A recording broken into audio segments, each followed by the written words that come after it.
Le thème qui m'a été donné de partager ou de défendre aujourd'hui, c'est comment gérer la gloire en tant que serviteur de Dieu. Amen. Un serviteur de Dieu, ce n'est pas forcément quelqu'un qui prêche ou bien qui est ordonné pasteur. Alléluia. Un serviteur de Dieu, c'est quelqu'un qui sert le Seigneur. Donc même celui qui balaie à l'église, c'est un serviteur de Dieu. Alléluia. Celui qui s'occupe des enfants, c'est un serviteur de Dieu. Amen. Toute personne qui rend un service au Seigneur est un serviteur de Dieu. Donc nous sommes tous ici des serviteurs et des servantes de l'Éternel. Est-ce que nous pouvons nous acclamer pour la gloire de Dieu? Alléluia. Je prie, Seigneur notre Dieu, nous te disons merci. Merci parce que tu nous permets d'entendre encore quelque chose qui vient de toi. Ce dont nous avons besoin ce matin, c'est que, oh Dieu, tu nous montres comment nous pouvons gérer la gloire qui vient de toi. Parce que nous croyons, Seigneur, que nous ne pouvons pas te servir sans manifester ta gloire, sans expérimenter ta gloire. Voilà pourquoi nous avons besoin des clés. Nous avons besoin que tu nous conduises sur ce chemin qui nous permettra, Seigneur, oh Dieu, de bien gérer la gloire que tu nous transfères. Au nom de Jésus, Amen. Alléluia. Je voudrais lire un texte et à partir de ce texte biblique, nous allons partager la parole. Amen. 2 Samuel 6.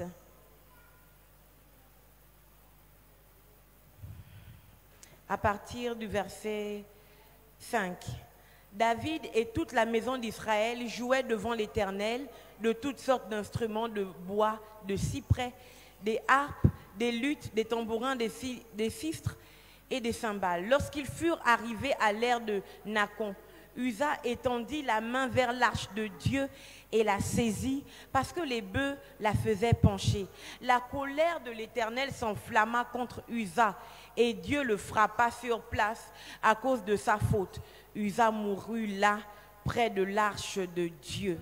David fut irrité de ce que l'Éternel avait frappé Uza d'un tel châtiment. Et ce lieu a été appelé jusqu'à ce jour Pérez Uza. David eut peur de l'Éternel en ce jour-là. Et il dit, comment l'arche de l'Éternel entrerait-elle chez moi? Il ne voulut pas retirer l'arche de l'Éternel chez lui dans la cité de David. Et la fit conduire dans la maison d'Obed-Édom de Gath. L'arche de l'Éternel resta 3 mois dans la maison d'Obed-Édom de Gath. Et l'Éternel bénit Obed-Édom et toute sa maison. On vint dire au roi David, l'Éternel a béni la maison d'Obed-Édom et tout ce qui est à lui, à cause de l'arche de Dieu.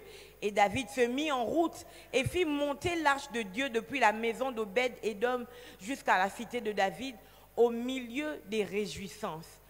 Quand ceux qui portaient l'arche de l'Éternel eurent fait 6 pas, on sacrifia un bœuf et un veau gras.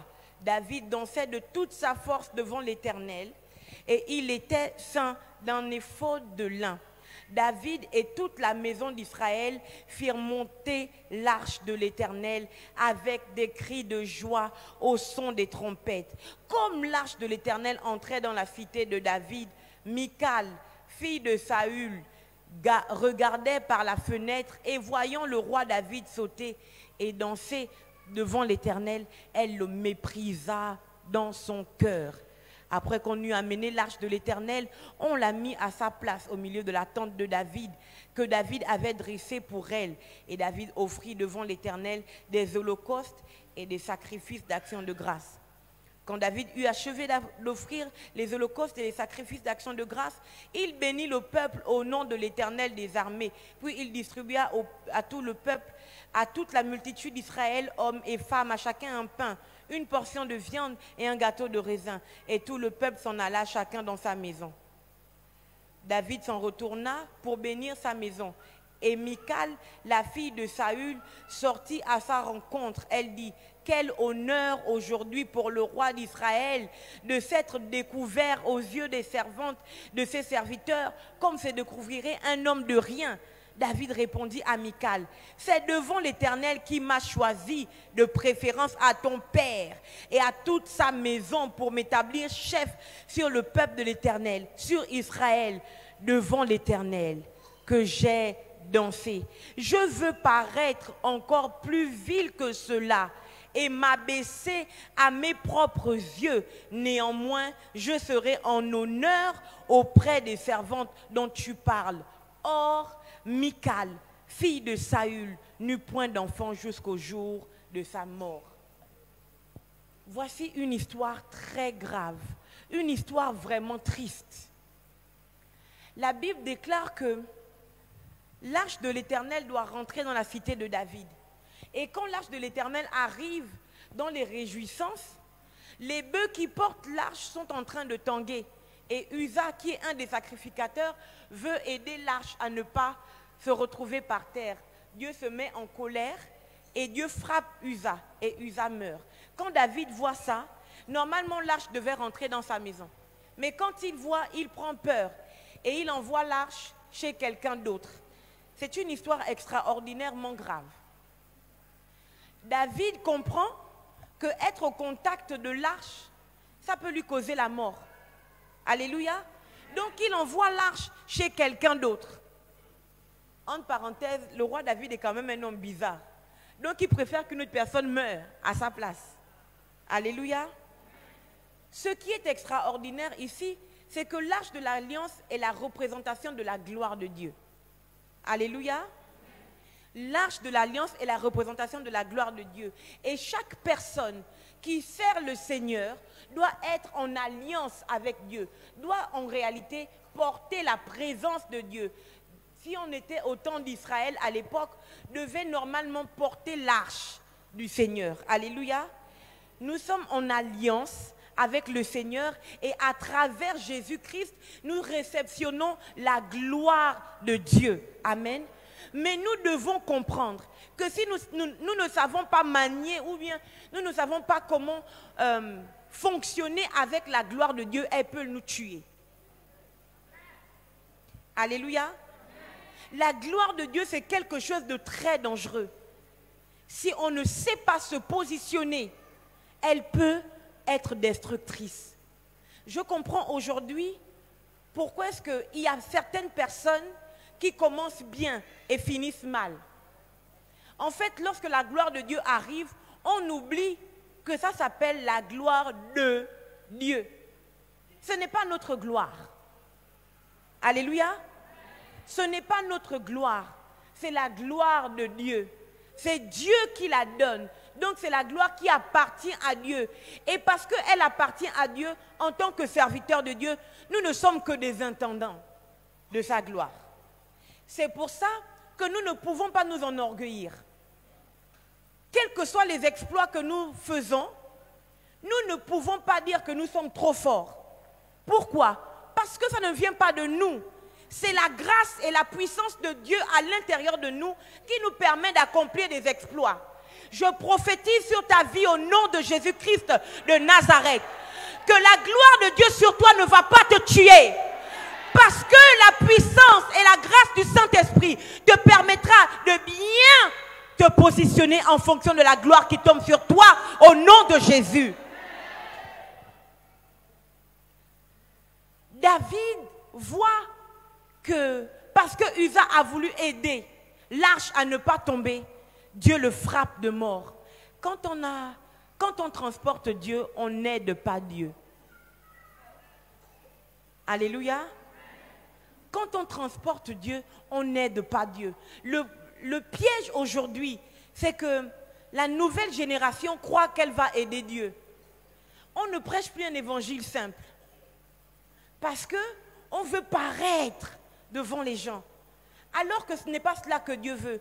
Dieu veut que nous soyons dans l'évangile simple. Pour moi, l'évangile simple, c'est que nous étions vils et Christ nous a remplis pour que nous devenions quelque chose à la gloire de Dieu. Est-ce que je nous parle? J'explique que nous n'étions rien du tout. Mais Jésus nous a trouvés pour que nous devenions quelque chose à la gloire de Dieu. Pour que nous devenions quelqu'un à la gloire de Dieu. C'est un peu comme Eben Edom, qui n'était pas forcément connu. On ne citait pas son nom.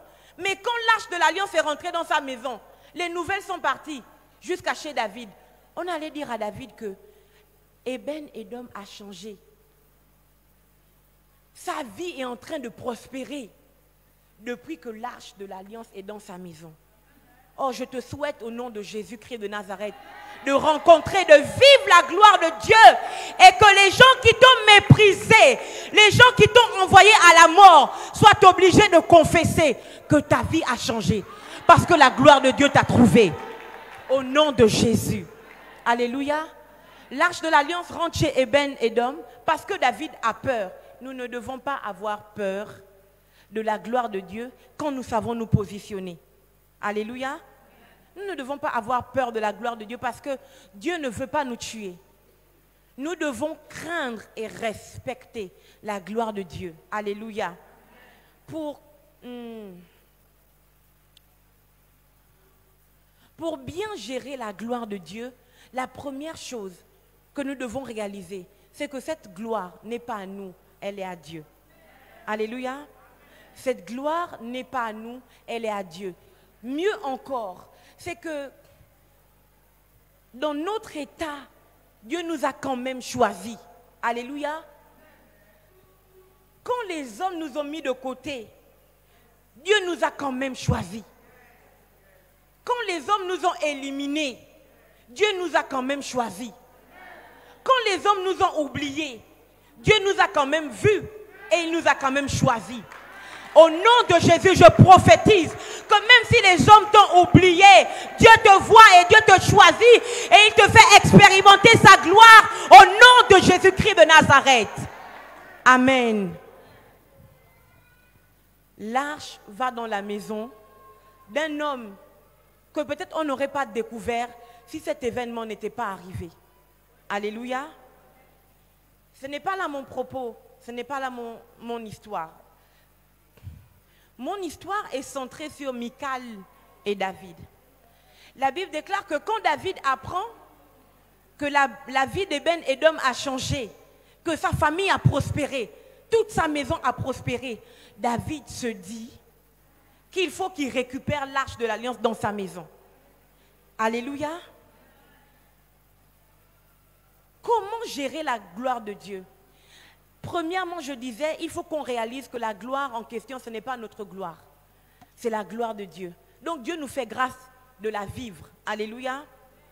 Deuxièmement, pour savoir bien gérer la gloire de Dieu, nous devons savoir regarder comment la gloire de Dieu fonctionne dans la vie des autres. Alléluia.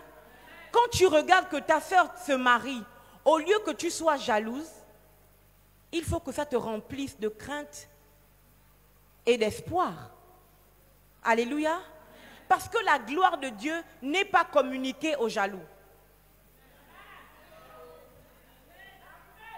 La gloire de Dieu n'est pas communiquée aux envieux. La gloire de Dieu est communiquée à ceux qui célèbrent le Seigneur pour la grâce ou pour la gloire qu'il fait descendre sur les autres. Je rends grâce à Dieu parce que ici, personne n'est jaloux de sa sœur.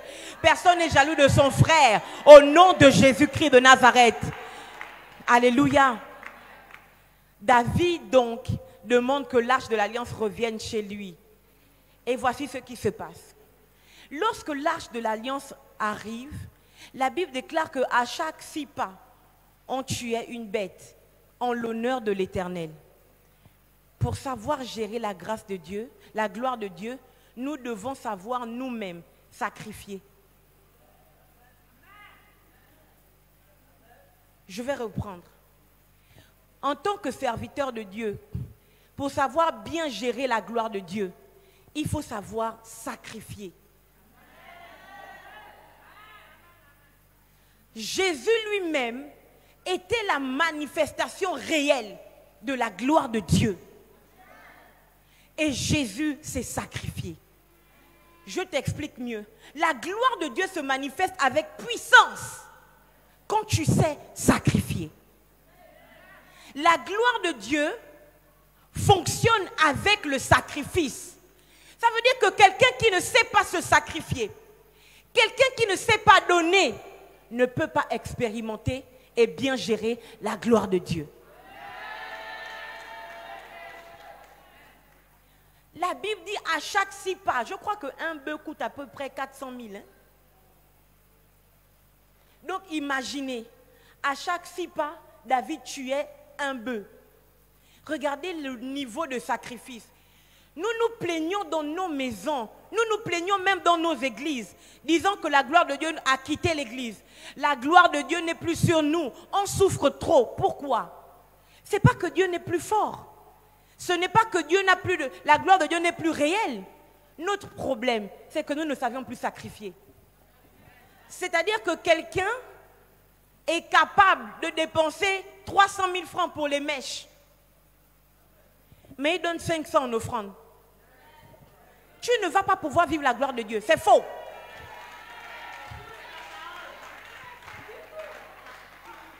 Nous ne pouvons pas avoir des vêtements qui coûtent 400 000. Vous comprenez? Et puis quand c'est le temps de l'offrande, tu te lèves avec 500. Je veux bien réexpliquer. Est-ce que vous avez remarqué? Écoutez. Chez les catholiques, très souvent, hein, je ne critique pas, ce sont nos frères. Très souvent, les paniers passent. Hein? Au moment de l'offrande, les paniers viennent dans l'assemblée. C'est ça, non? Chacun met, il passe à son frère, il met. C'est ça, non? Sauf que chez les évangéliques, très souvent, la norme, c'est que nous, on se déplace, alléluia, avec notre offrande et on va vers l'autel. Moi, j'ai une interprétation spirituelle par rapport à cela. Moi, je crois qu'on doit se déplacer pour aller vers. Pourquoi? Parce que Jésus s'est déjà déplacé pour venir vers nous. Pour moi, le fait de faire l'offrande en faisant que le panier vienne nous trouver, c'est pas bon.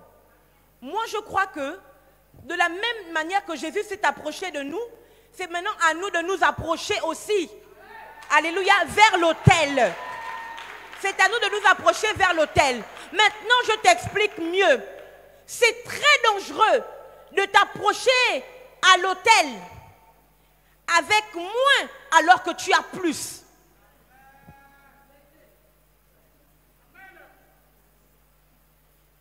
Quelqu'un qui s'approche de l'autel avec moins alors que Dieu sait qu'il a plus se met en danger.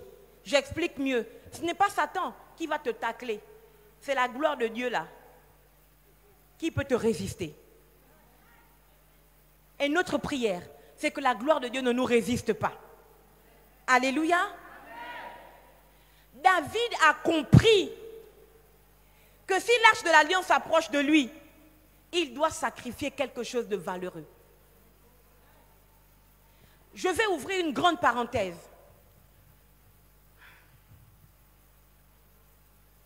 Nous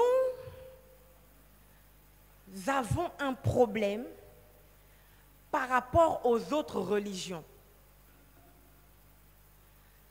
Les autres religions sacrifient beaucoup. Je vais citer, les musulmans, ils ont tout compris.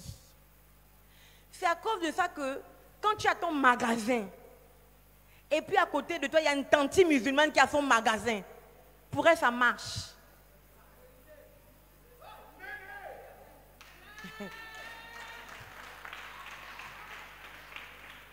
Pour elle, ça marche trop. Et toi, tu vas venir voir maman Bola pour dire que depuis que j'ai commencé le magasin, ça ne marche pas, c'est difficile. Vraiment, maman prie pour moi. Maman va prier pour toi. Tu vas répondre Amen. Après, tu vas repartir. Ça ne marchera pas. Ça ne va pas marcher.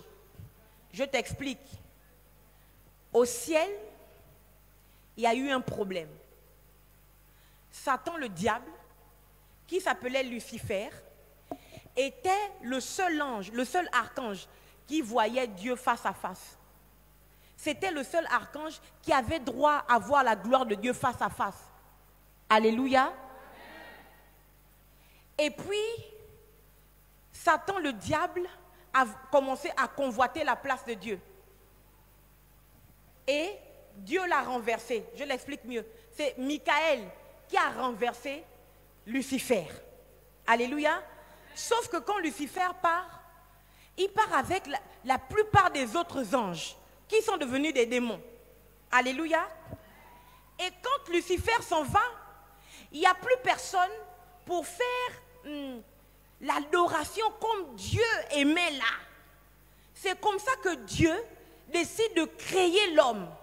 Il dit, faisons l'homme à notre image et à notre ressemblance, afin qu'il domine. Le but pour lequel Dieu crée l'homme, c'est pour qu'il domine. Alléluia. Et quand Lucifer voit ça, Lucifer se rend compte que l'homme n'a même plus besoin d'être en face de Dieu pour resplendir de la gloire de Dieu. Parce que Dieu fait en sorte que l'homme devienne comme Dieu lui-même. Dieu donne à l'homme son image et sa ressemblance. Et c'est ça que Lucifer cherchait. Il voulait ressembler à Dieu au point de dépasser Dieu. Alléluia. Sauf que Dieu a pris sa ressemblance, il a pris son visage, il a pris son essence, il a pris son esprit et il a jeté ça sur l'homme. Quand Lucifer voit ça, il n'a pas su gérer la gloire de Dieu. Il est tombé. Et quand il voit que la gloire de Dieu se manifeste sur quelqu'un d'autre, Lucifer organise un plan. Et il va séduire l'homme et sa femme. Et l'homme et sa femme perdent la gloire de Dieu. Alléluia. Ce qui se passe, c'est que quand l'homme et sa femme perdent la gloire de Dieu, qu'ils pêchent, c'est-à-dire que toute l'humanité qui sort d'Adam et Ève ont perdu Dieu. C'est fini. Mais qu'est-ce que Dieu fait? Parce que Satan, le diable, a réussi à détourner l'homme. Mais Dieu doit récupérer l'homme. Dieu s'est fixé le but de récupérer l'homme. Vous savez pourquoi? Dieu s'est fixé le but de récupérer l'homme. Parce qu'à l'intérieur de l'ADN de l'homme, il a déposé sa gloire. Et Dieu ne partage pas sa gloire. Pire encore, il ne peut pas la partager avec Satan le diable. Dieu ne peut pas supporter qu'un homme soit l'esclave de Satan. Alors que Dieu l'avait créé. Dieu avait créé l'homme pour que l'homme ressemble à Dieu. Alléluia. Toute personne qui veut te réduire en esclavage, je déclare au nom de Jésus-Christ de Nazareth que la gloire de Dieu va la faire tomber au nom de Jésus. Toute personne qui veut te dominer, qui veut écraser tes enfants, qui veut détruire ton destin, la gloire de Dieu sur ta vie que nous sommes venus rencontrer dans cette maison va la renverser dans le nom de Jésus-Christ de Nazareth. Quand Dieu veut récupérer l'homme, Dieu sait qu'il ne peut pas récupérer l'homme sans sacrifier. Est-ce que tu as entendu? Dieu sait qu'il ne peut pas récupérer l'homme sans sacrifice. Dieu décide donc de prendre son fils, Jésus-Christ, et il donne à l'homme Jésus comme une offrande.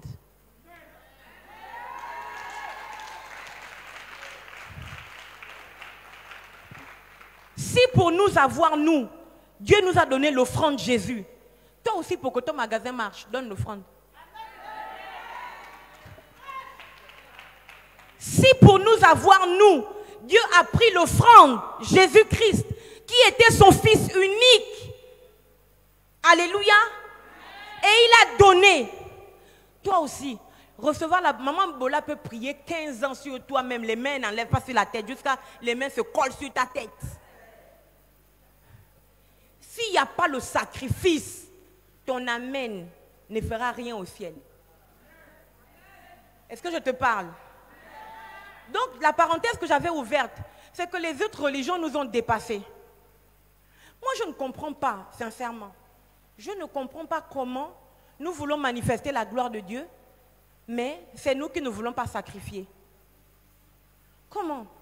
Nous voulons gérer la gloire de Dieu, mais c'est nous qui ne voulons pas sacrifier. Comment? Un musulman, il fait son magasin. Avant même déjà de faire, il est déjà parti voir son imam ou son marabout, qui lui a demandé, amène 15 bœufs, 3 moutons. Il prend tout son argent, il part donner. Et puis le sang coule sur la terre. Vous devez comprendre que la terre n'est pas chrétienne. La terre sur laquelle on marche là, elle n'est pas chrétienne, hein? Vous entendez? Si la terre était seulement chrétienne, tous les non-chrétiens allaient mourir. La terre, c'est aux hommes spirituels. À partir d'aujourd'hui, nous devons comprendre que nous devons être spirituels.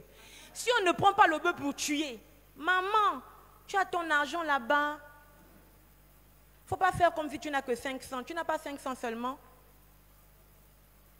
Tu veux vivre la gloire de Dieu dans ta famille. Tu veux vivre la gloire de Dieu dans tes affaires. Tu veux vivre et manifester la gloire de Dieu dans tout ce que tu entreprends. Tu dois comprendre que la gloire de Dieu se gère, se garde en ayant une vie de sacrifice. Et on sacrifie toujours le meilleur à Dieu. Est-ce que je te parle? En tant que serviteur de Dieu, notre premier attribut, c'est le sacrifice. Notre premier attribut, c'est le sacrifice. Est-ce que je peux avoir des mouchoirs, s'il vous plaît? Notre premier attribut, c'est le sacrifice. Nous ne pouvons pas bien gérer la gloire de Dieu si nous ne savons pas. Merci, maman. Merci beaucoup. Je peux garder ça? Merci. Nous ne pouvons pas bien gérer la gloire de Dieu si nous ne savons pas sacrifier. C'est pour ça que quand l'Arche de l'Alliance, qui est la représentation de la gloire de Dieu, rentre dans la cité de David, c'est pas grave. Merci beaucoup. Quand l'Arche de l'Alliance rentre dans la cité de David, chaque 6 pas, David sacrifie. David sacrifie. Aujourd'hui, Dieu a promis à David qu'à perpétuité, un de ses descendants restera sur son trône. Sur le trône de la royauté. Pourquoi? Parce que David était un homme de sacrifice. David était un homme qui savait sacrifier. Je prie que ce soit aussi notre partage. Que nous n'ayons pas la main fermée, mais que nous sachions ouvrir notre main pour dire à Dieu, Seigneur, ce n'est pas moi qui choisis ce que je te donne. Je te laisse libre cours, prends ce que tu veux. Alléluia. Prends ce que tu veux. Amen. La Bible dit que l'arche est rentrée. Et la Bible déclare que David se met à danser. La Bible dit que David danse tellement qu'il enlève ses habits de roi. Pour bien gérer la gloire de Dieu en tant que serviteur de Dieu, David était devant sa maison, devant ses serviteurs. Mais quand l'arche de l'Alliance est rentrée, David a oublié qui il était. David a oublié qu'il était roi. David s'est dépouillé de tout ce qui était précieux sur lui parce que l'arche de l'Alliance rentrait. En tant que serviteur de Dieu, pour bien gérer la gloire de Dieu, pour faire en sorte que la gloire de Dieu se fixe sur nos vies, se fixe sur notre destinée, nous devons apprendre le dépouillement devant l'Éternel. Et le dépouillement, c'est l'humilité. J'explique mieux. Quelqu'un qui se dépouille devant Dieu ne doit plus faire cas de ce que les gens pensent de lui. Si tu continues de faire cas de ce que les gens pensent de toi, tu ne vas pas expérimenter la gloire de Dieu comme il se doit. Si tu continues de faire cas de ce que les gens pensent de toi, tu vas perdre la gloire de Dieu. Pourquoi? Parce que le premier adversaire contre la gloire de Dieu dans ta vie, ce sont les gens qui t'entourent. Les gens qui t'entourent vont trouver que tu en fais trop. Les gens qui t'entourent vont trouver que toi aussi. Les gens qui t'entourent vont te dire que ça c'est pas quand même abusé. Non, il faut essayer de faire un peu comme... Tu n'as pas vu ta soeur là? Non. Quand on veut bien gérer la gloire de Dieu dans nos vies, la personne qui compte, la personne numéro 1, la personne à qui on doit faire plaisir, c'est celui qui nous a donné la gloire. C'est-à-dire Jésus-Christ. Alléluia. David a dansé et il s'est dépouillé. Je déclare au nom de Jésus-Christ de Nazareth que tous ceux qui dans ta vie, sur ton corps, dans ton sang, dans ta maison, dans ta famille, dans la maison de ton père, dans la maison de ta mère, qui t'empêchent d'être la personne que Dieu veut que tu sois devant elle. Au nom de Jésus, je déclare maintenant que la gloire de Dieu vient retirer cela au nom de Jésus.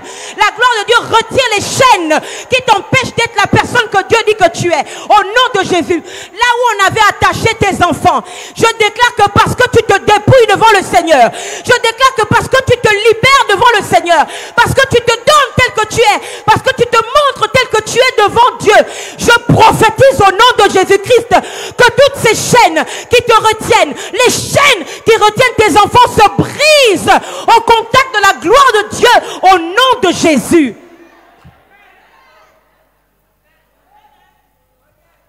Parfois dans nos familles, my living God, les prakasata, parfois dans nos familles, il y a des onctions maléfiques qui nous lient et qui nous empêchent de réellement vivre la gloire de Dieu. Et c'est exactement ce que Michal a vécu. La Bible dit que quand David danse, c'est David le roi. Oh. David enlève, il se dépouille, il se met nu parce qu'il veut danser pour celui qu'il a choisi comme roi. Et sa femme Michal estime que David, comment tu peux te dépouiller comme ça devant tes serviteurs alors que c'est toi le roi? Vous connaissez le problème de Michal? Le problème de Michal, c'était la royauté de son père qui la liait, qui l'enchaînait. Le problème de Michal, c'était la royauté de son père Saül qui l'enchaînait. Michal n'avait pas compris que sa royauté n'était plus liée à Saül, son père, parce que Dieu avait rejeté Saül. Elle aurait dû s'accrocher à la royauté de David. C'est la royauté de David qui l'aurait emmené à un autre niveau. Sauf que, my living God, pendant que son mari David danse, Michal aurait aussi dû danser avec son mari. Pendant que son mari David enlève sa tunique, elle aussi, elle aurait dû enlever sa tunique. Le problème, c'est que la royauté déchue de Saül avait enchaîné Michal. Ce qui empêchait Michal de faire exactement comme le roi David que Dieu avait choisi.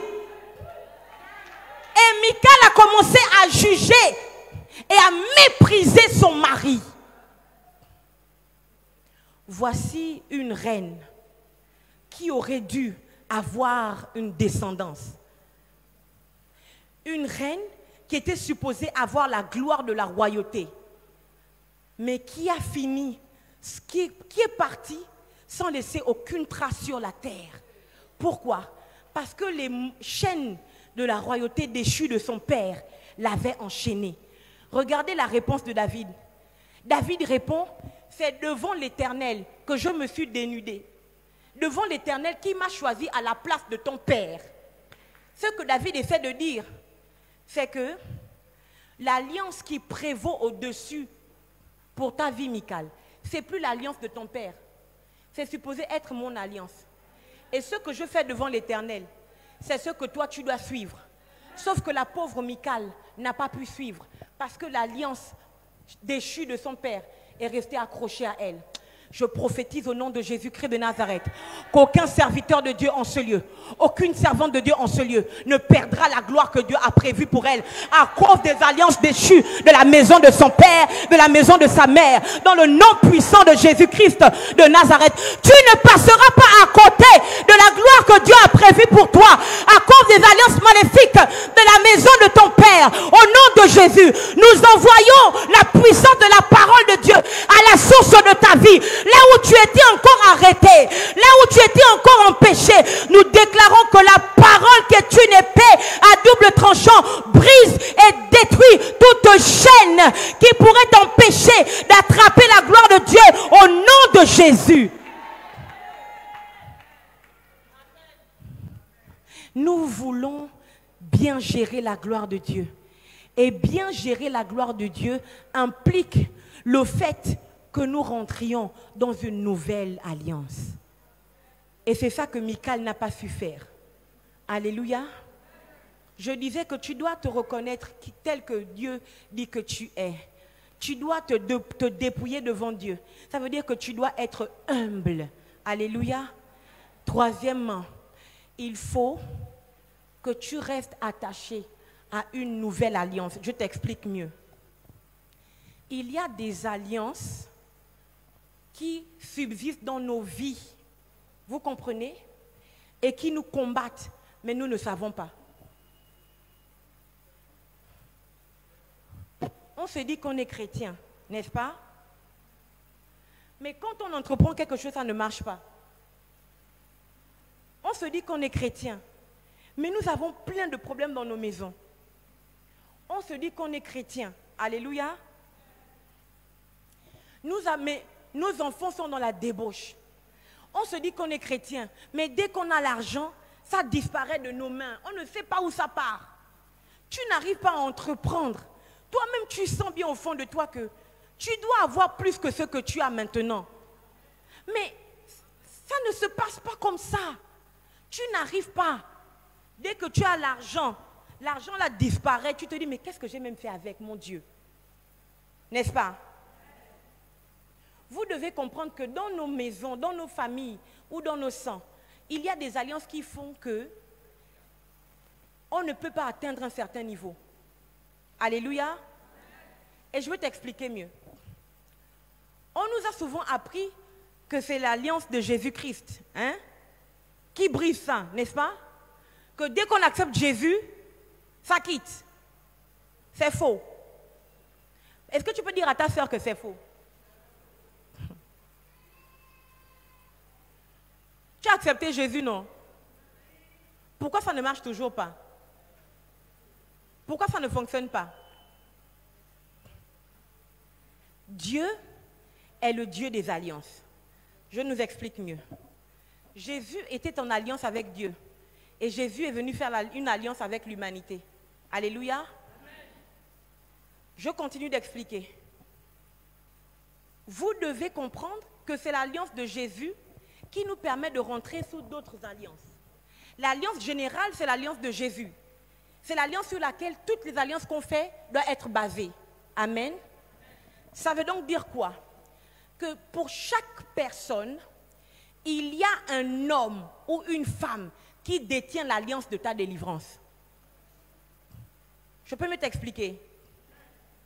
Je recommence. Pour chaque être humain, il y a une alliance dans un homme ou dans une femme qui détient l'alliance de ta délivrance. Est-ce que je recommence? De recommencer? Ça veut dire que la personne qui t'introduit dans la gloire de Dieu, c'est un homme ou une femme. La personne qui te maintient dans la gloire de Dieu, c'est un homme ou une femme. J'explique mieux. En tant que serviteur de Dieu, tu ne peux pas fonctionner sans couverture. Je vais redire. Si tu veux bien gérer la gloire de Dieu, si tu veux que la gloire de Dieu se manifeste bien dans ta vie et que les choses qui te combattent tombent, il faut que tu rentres sous l'alliance d'un homme qui est en alliance avec Jésus-Christ. C'est pour ça que vous voyez depuis la nuit des temps,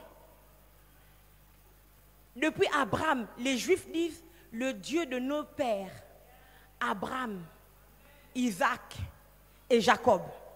Vous avez entendu? Jusqu'à aujourd'hui, non. Abraham, Isaac et Jacob sont morts. Mais l'alliance qu'ils ont tissée avec Dieu n'est pas morte.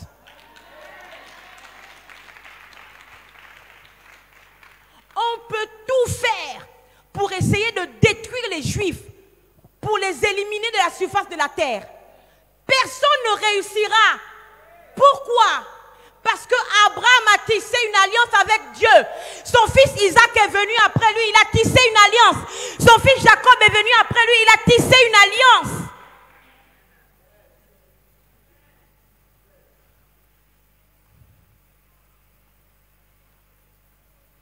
Élisée était le serviteur d'Élie. Quand Élisée doit commencer son ministère, il n'a pas dit, il a pris le manteau de son père Élie qui est tombé. Il est arrivé devant le Jourdain. Il n'a pas dit, où est l'Éternel, le Dieu de ma vie? Parce que nous, c'est ce qu'on dit, nous aussi on connaît Dieu.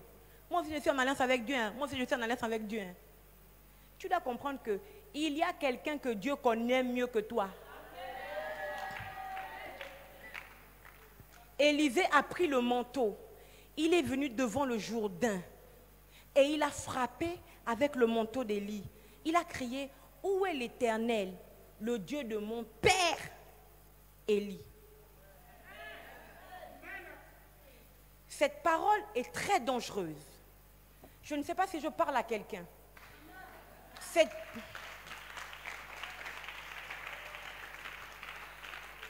Cette parole est extraordinaire et je vais finir ici parce que je crois que je n'ai plus de temps. Cette parole est extraordinaire.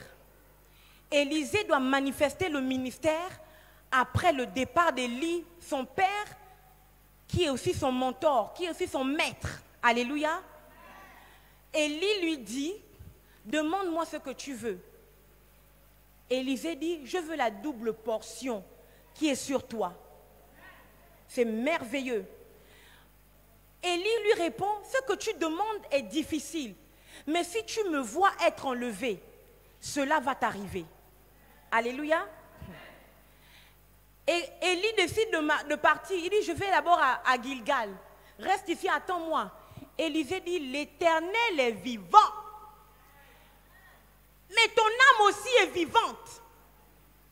Ça veut dire que, de la même manière que l'Éternel vit pour te donner l'onction, de la même manière, toi aussi tu vis pour me transférer l'onction. Alléluia. Jusqu'à ce qu'ils arrivent au moment où Élie est enlevé. Moi, je croyais que Élie allait enlever sur la terre son manteau et donner le manteau à Élisée. Voici ce qui se passe. Élie monte. Donc le manteau d'Élie tombe depuis le ciel sur la terre. Élisée doit se courber pour prendre le manteau. Je t'explique. Le manteau, Dieu attend que Élie monte dans les airs pour faire descendre le manteau depuis le ciel. Ça veut dire que le ciel valide l'onction sur la vie d'Élisée. C'est pour ça que le manteau tombe depuis les airs. Alléluia. Ça ne tombe pas sur le corps d'Élisée. Ça tombe à terre. Ça veut dire que la terre valide l'onction qui doit tomber sur Élisée. La troisième chose qui se passe, c'est que pour que Élisée prenne le manteau d'Élie, il faut qu'Élisée soit en contact. Il faut qu'il s'abaisse. Il faut qu'il tombe à terre pour ramasser le manteau. Sans humilité, pas de gloire. Sans humilité, pas de gloire. Sans humilité, pas de gloire. Sans humilité, pas de gloire. Sans humilité, pas de gloire. Je prophétise que l'humilité qui vient du Saint-Esprit. Je déclare que l'humilité qui vient du Saint-Esprit remplit nos cœurs. Que nous apprenions à nous baisser devant nos parents. Que nous apprenions à être humbles devant les plus aînés. Dans le nom de Jésus. Élisée se baisse. Quand le manteau tombe au sol, à terre, le manteau vient du ciel. Le ciel valide l'onction d'Élisée. Le manteau tombe à terre. La terre valide l'onction d'Élisée. Élisée prend le manteau. Élisée marche. Il rebrousse chemin parce qu'avec Élie, ils sont passés par le Jourdain. Maintenant, Élisée repart. Il se retrouve devant le Jourdain. Et Élisée prend le manteau qui est descendu du ciel, qui a touché la terre. Élisée reprend le même manteau. Maintenant, il se retrouve devant les eaux. Le ciel valide l'onction d'Élisée. La terre valide l'onction d'Élisée. Maintenant, il faut que l'eau valide l'onction d'Élisée. Élisée prend le manteau et il dit, où est l'Éternel qui est au ciel? Le Dieu de mon père, Élie, qui était sur la terre. Et il frappe les eaux. Les eaux ne reconnaissent pas Élisée. Les eaux reconnaissent l'alliance d'Élie avec l'Éternel. Et les eaux s'ouvrent pour laisser passer Élisée. Quand la gloire de Dieu t'a localisé et que la gloire de Dieu t'a validé, le ciel, la terre, les eaux, quelles que soient les sphères, tout se met d'accord pour que tu puisses réceptionner la gloire et que la gloire travaille dans ta vie. Est-ce que nous pouvons nous lever et nous allons prier? Nous allons prier. Est-ce que je peux avoir un son de musique, s'il vous plaît? Nous allons prier rapidement et nous allons dire à Dieu, Seigneur, nous voulons continuer de porter ta gloire. Ah, ok, d'accord. Ok, on me permet de continuer encore, on va donc continuer. Mais en attendant, nous allons, amen, on peut acclamer.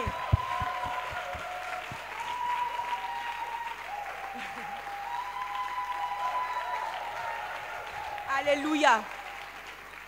On peut acclamer. Donc, comme on va prier, on va d'abord s'asseoir pour que j'explique mieux. Pour comme ça, quand on va prier, on va bien prier. Alléluia.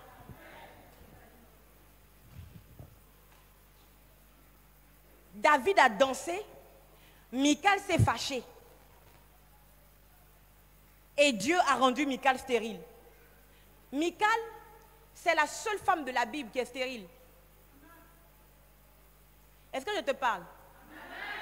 Michal, c'est la seule femme de la Bible qui est stérile. Quel malheur. Pourquoi? Parce qu'elle n'a pas su gérer la gloire de Dieu qui était dans sa vie. La gloire de Dieu qui était dans sa vie à travers son mari. C'est extrêmement grave.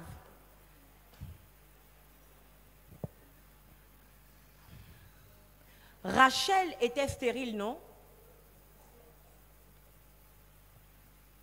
Mais Rachel a accouché. Sarah était stérile, mais Sarah a accouché. Anne était stérile, mais Anne a accouché. Quel est ce malheur qui fait qu'une fille de roi meurt sans descendance? Je vous explique bien. S'il y a une lignée qui doit avoir une descendance, c'est une lignée royale. Pourquoi? Parce que la royauté, c'est comme l'onction, ça ne meurt jamais. Alléluia. Or, si on n'a pas de descendance, la royauté devient stérile. Alléluia. Michal n'a pas eu la grâce de faire en sorte que le nom de son père ou bien les traces de son père restent. Pourquoi? Parce qu'elle n'a pas su gérer la gloire de Dieu comme son mari David a su la gérer en se dépouillant, en s'ouvrant à l'Éternel, en se présentant à l'Éternel sans tenir cas de ce que les gens ont dit. Alléluia. Je parlais de Michal qui a échoué et qui a perdu les privilèges de la gloire de Dieu. Je parle de David qui a réussi à garder la gloire de Dieu à perpétuité pour sa descendance. Et je reviens maintenant sur Élisée. Et là, je m'adresse aux serviteurs de Dieu. Aux serviteurs de Dieu qui sont dans le ministère. Alléluia. La phrase qu'Élisée dit à Élie est très grave. Il dit à Élie, quand Élie lui demande, qu'est-ce que tu veux que je fasse pour toi? Élisée dit, je veux la double portion qui est en toi. C'est très grave, hein? Il essaie de dire que je veux la chose qui est en toi là. Et puis on multiplie ça par 2. Et puis on me donne. Ça veut dire que Élisée a fait tout son ministère sans onction, mais avec l'onction de son père multipliée par 2. Est-ce que je peux recommencer? quand il dit, je veux la double portion de l'onction qui est en toi, ça veut dire que, oh, maman, est-ce que je peux prendre quelque chose qui est en toi, qui est pour toi, ta tablette?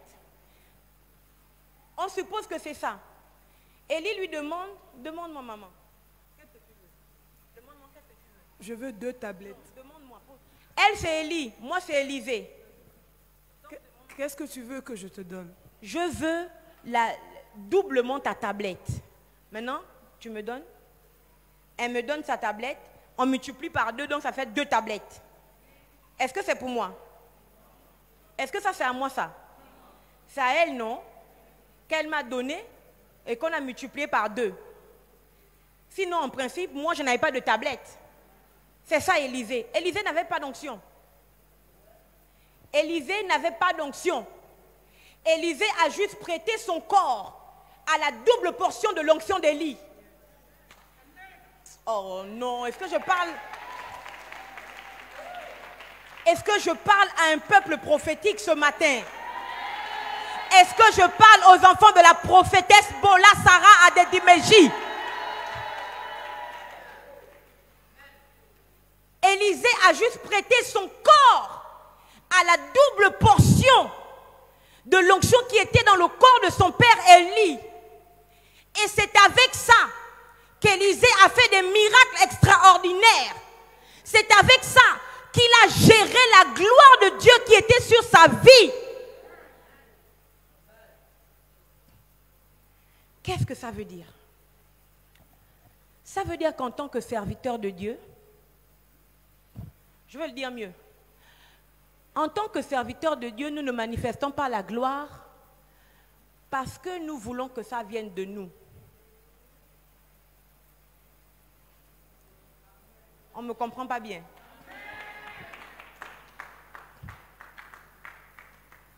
Si tu veux atteindre une dimension de gloire qui étonne, il faut que tu la prennes dans quelqu'un qui est une source.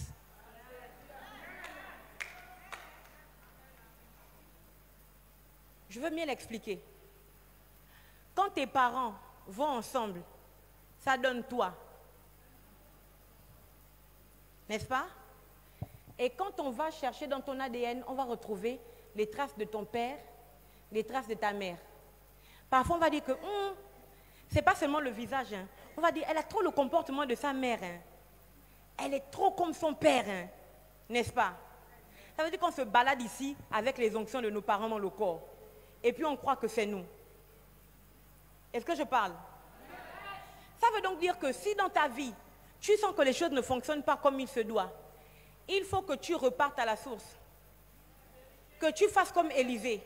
Que tu dises, où est l'Éternel, le Dieu de ma mère, Bola Sarah?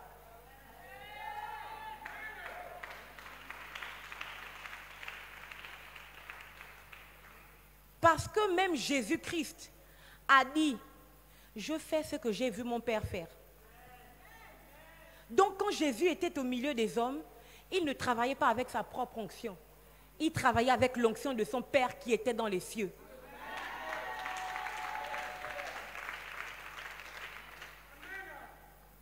Si je peux continuer, je dois vous dire quelque chose que les gens ne voudront pas qu'on dise. Pourquoi? Parce que tout le monde court après la gloire. Tout le monde veut être vu. Tout le monde veut qu'on cite son nom. Je vais vous dire une chose grave.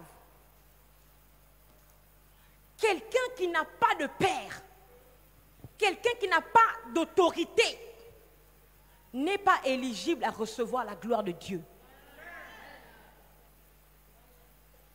Quelqu'un qui ne sait pas se mettre sous quelqu'un ne peut pas recevoir et gérer la gloire de Dieu. Et je vais le redire encore mieux. La gloire de Dieu, ce n'est pas pour les serviteurs. Aïe. Je recommence. La gloire n'est pas destinée aux serviteurs. La gloire est destinée aux fils.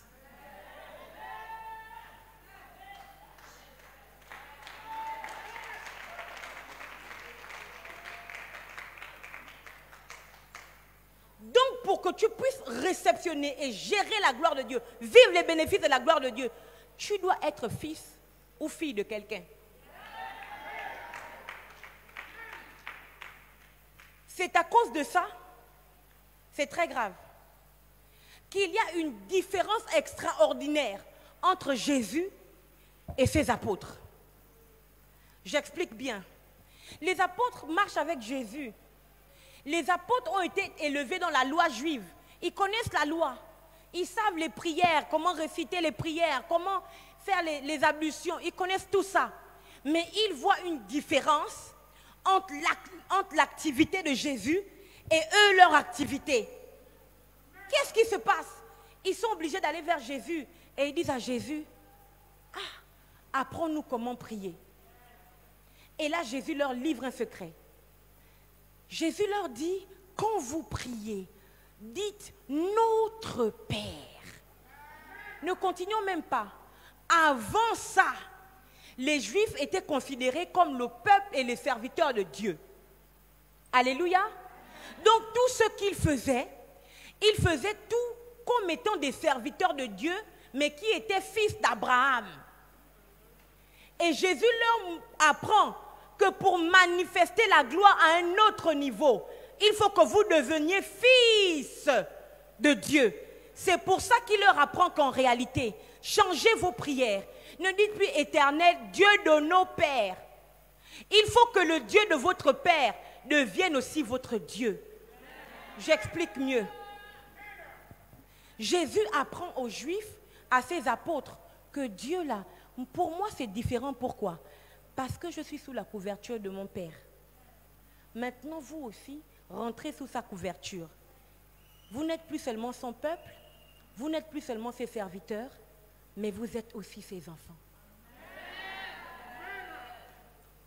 Parce que tu es enfant de Dieu, parce que Dieu est ton Père, j'explique mieux, parce que le Dieu de tes parents Adédimégie est aussi ton Dieu.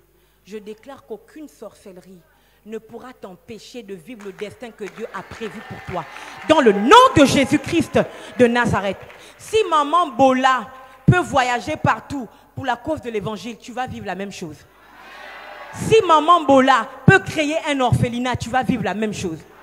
Si les affaires de maman Bola marchent, toi aussi tes affaires vont marcher. Parce que tu es sous l'alliance du Dieu de ta mère. Nous pouvons acclamer le Seigneur. Et Élisée l'a compris. Élisée a invoqué l'Éternel, le Dieu de son Père. J'aimerais maintenant que nous nous levions maintenant quelques minutes. Et nous allons prier. Nous n'allons pas invoquer le Dieu que nous avons rencontré dans nos chambres. Alléluia. Parce que le Dieu que nous avons rencontré dans nos chambres, on ne le connaît pas. Samuel a vécu la même chose. Samuel était dans le temple, à proximité de l'arche. Et Dieu a appelé Samuel. Samuel! Samuel est parti chez Élie. Est-ce que tu m'appelles? Élie dit non, je ne t'appelle pas. Il repart encore. Il dort, il entend. Samuel! Il repart encore chez Élie. Est-ce que tu m'appelles? Élie dit non, mais je ne t'ai pas appelé. Samuel repart encore dormir. Il entend encore Samuel. Samuel repart chez Élie. Il dit, est-ce que tu m'appelles? Élie dit non, je ne t'appelle pas. Il dit, mais la prochaine fois que tu entendras qu'on t'appelle, oh, je sens l'onction sur ma tête. Il dit, la prochaine fois que tu entendras qu'on t'appelle, tu répondras. Parle, ton serviteur t'écoute. C'est extraordinaire. Parce que, là, aïe, aïe, aïe, Seigneur, je sens l'onction. Parce que le Dieu qui a appelé Samuel dans le temple,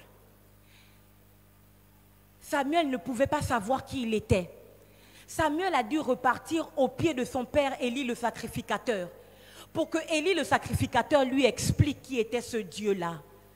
Ça veut dire qu'aujourd'hui nous allons prier. Nous n'allons pas invoquer le Dieu que nous avons rencontré dans nos chambres. Nous allons invoquer le Dieu que cette femme nous a montré.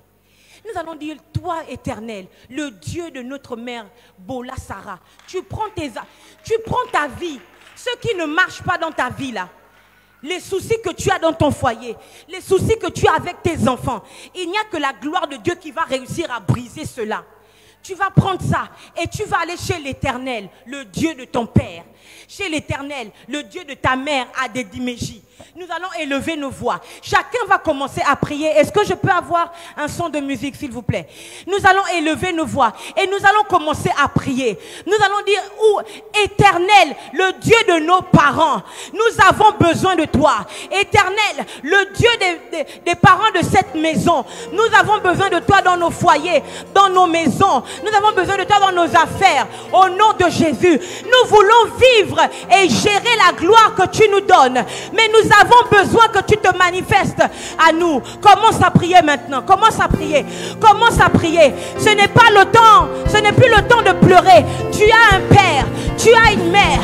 Et le Dieu de tes parents, c'est aussi ton Dieu. Commence à invoquer. Commence à invoquer le Dieu de l'alliance de tes parents. Invoque le Dieu de l'alliance de tes parents. C'est le moment, c'est le temps. J'invoque le Dieu de ma mère Sarah Adédiméji. Dans toutes les situations de ma vie, je sais, Seigneur, que tu as déposé sur ma vie ta gloire, Seigneur, mais je veux la gérer comme il se doit. Voilà pourquoi j'invoque le Dieu de ma mère. Seigneur, là où elle n'a pas échoué, je n'échouerai pas au nom de Jésus. Et même là où elle a échoué, Seigneur, je ne vais pas échouer parce qu'elle a déjà vécu cette expérience. Elle a déjà payé le prix pour moi. Elle a déjà payé le prix pour mon frère. Elle a déjà payé le prix pour ma soeur. Dans le nom de Jésus, commence à prier. Commence à prier. Les bras sata la brasa. Je mande rekete les brosso. Je tarababa sata. Les cante les brosso. Vas-y, prie. Prie un moment. Prie encore. Prie encore. Invoque le Dieu de tes parents. Dans le nom de Jésus. Invoque le Dieu de tes parents. Jatarabachete.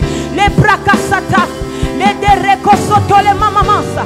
Les brakasata. Les kanderebasata. Nous invoquons le Dieu de Sarah Adédiméji. Nous invoquons le Dieu de nos parents en ce lieu. Dans le nom de Jésus-Christ de Nazareth.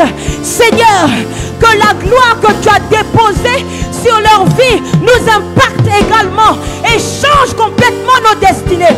Au nom de Jésus, pour le meilleur, au nom puissant de Jésus-Christ de Nazareth. Les bracetés, les macatés, les brossos, les bracasata, les mamamasete, les télémans de rekesete, les mamamasata, chaderebosata. Dans le nom de Jésus-Christ de Nazareth.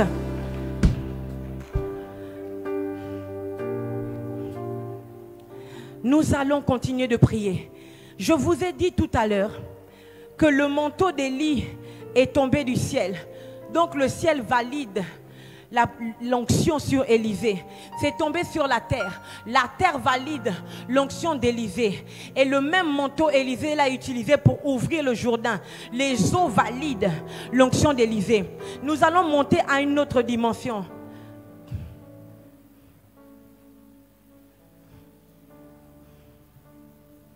Ta gloire, ta gloire, ta gloire, ô Père, ta gloire, ta gloire, ta gloire, ô Père, ta gloire, ta gloire.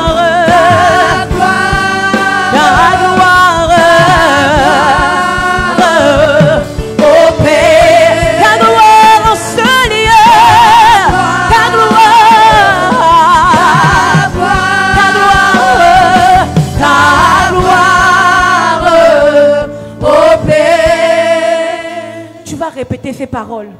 Au nom de Jésus. Dis plus fort. Dans le nom de Jésus. Sous la couverture de mes parents, les Adédiméji, je parle sur ma destinée.